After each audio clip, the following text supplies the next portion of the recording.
वे आँखें पद्यखंड की कविता है, पाठ 4 की, जिसके कवि हैं सुमित्रा नंदन पंत।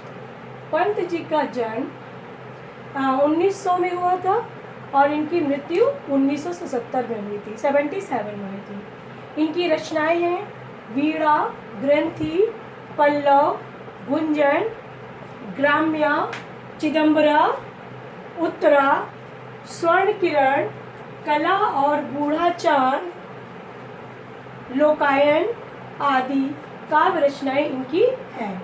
भाषा शैली खड़ी बोली है, चित्रात्मकता है भाषा में।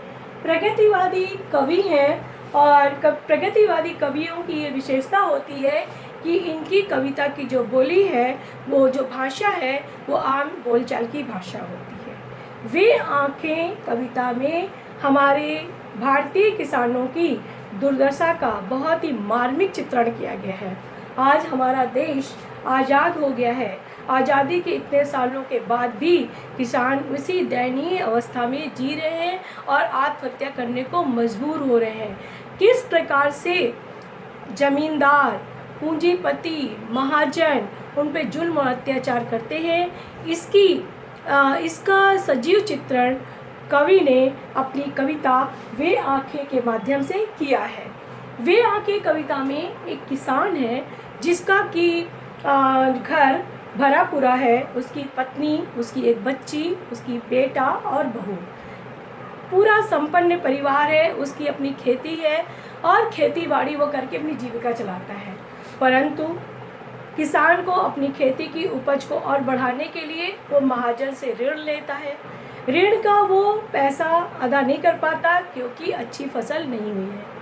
जब अच्छी फसल नहीं हुई है, किसान उसका ऋण अदा नहीं कर पा रहा है, तो महाजन ने क्या किया कि किसान की ज़मीन में कब्जा करने के लिए अपने गुंडों को भेज दिया, अपने कारिंदों को भेज दिया, जो जमींदार जो पाल के रखते हैं अपने पास, वसूली करवाने का वो अपने कारिंदों से करवाते हैं। तो कारिंदे जब किसान की जब खेतों पे कब्जा करने के लिए आए, तो किसान के बेटे ने उसका विरोध किया कि नहीं, अभी हमारी ज़मीन पे कब्जा मत करो, हम लोग धीरे धीरे पैसा लौटा देंगे। परंतु कारिंदों ने उसकी बात नहीं मानी और लाठी डंडे से पीट कर किसान की आंखों के सामने ही उसके बेटे को मार डाला। उसका बेटा मर गया। कारिंदों ने किसान की ज़मीन को अपने कब्जे में ले लिया। महाजन ने जमींदार ने ज़मीन को अपने पास रख लिया। किसान के पास खेती बाड़ी सब खत्म हो गई।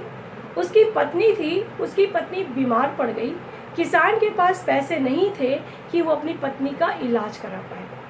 वो उस इलाज के अभाव में उसकी पत्नी मर गई।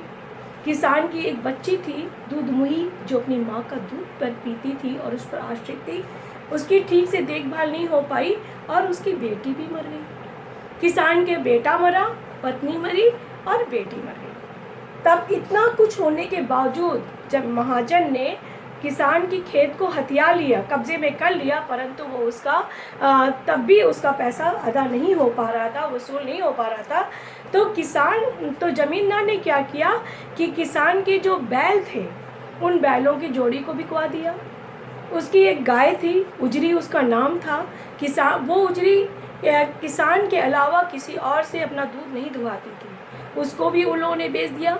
किसान के पास कुछ भी नहीं बचा, उसकी बहू और किसान ही एकमात्र घर में रह गए।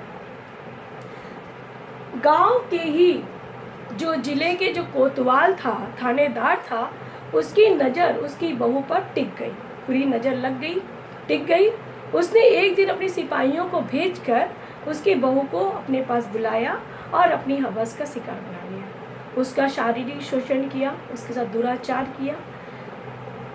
इतनी ज़्यादा वो आहत हो गई। जब उसका पति मरा था तो समाज के लोग उसको कह रहे थे कि पति खातिन है, ये अपने पति को खा गई है।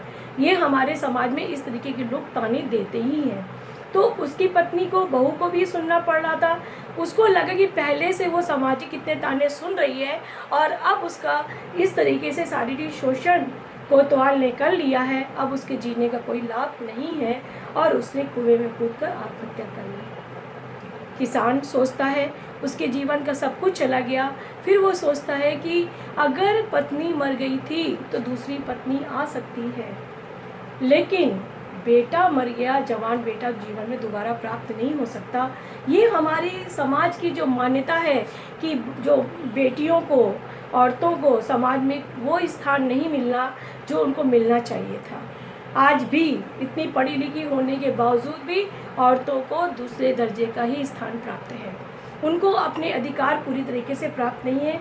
किसान जब अपने बेटे के बारे में सोचता है तो उसकी छाती फटने लगती है, उसकी छाती में सांप लौटने लगता है, और वो जब अपने पिछले जीवन को याद करता है तो वो खुश हो जाता है कि उसका जीवन कितना संपन्न था, कितना खुशहाल था, उसके परिवार में सब कुछ थी, खुशियाँ थी। परंतु जैसे ही वो वर्तमान में आता है और जब अपने सोचता है कि वर्तमान में अभी उसका जीवन कैसा है, तो उसकी आंखें शून्य में गड़ जाती हैं और उसकी आंखों को देखकर ऐसा लगता है जैसे वो आंखें चुभ रही हैं। वो समाज से प्रश्न कर रही हैं कि बताओ उसके साथ ऐसा व्यवहार क्यों किया गया। तो वे आंखें कविता के माध्यम से कवि ने समाज में इस बात को रखने का प्रयास किया है कि किसान के साथ इतना, उसके साथ उसका शोषण क्यों किया जाता है, इतनी मेहनत करने के बावजूद भी किसान इतने ऋण में क्यों दबा रहता है कि उसको आत्महत्या तक करनी पड़ती है, या उसको इस तरीके से प्रताड़ना का सामना भी करना पड़ता है, उसका पूरा पूरा परिवार समाप्त हो जाता है। तो वे आंखें कविता के माध्यम से हमारे समाज में, हमारे देश में जो किसानों की दयनीय स्थिति है उसका बहुत ही मार्मिक चित्रण कवि ने अपनी कविता के माध्यम से किया है, और हम लोग इसको आगे पढ़ेंगे।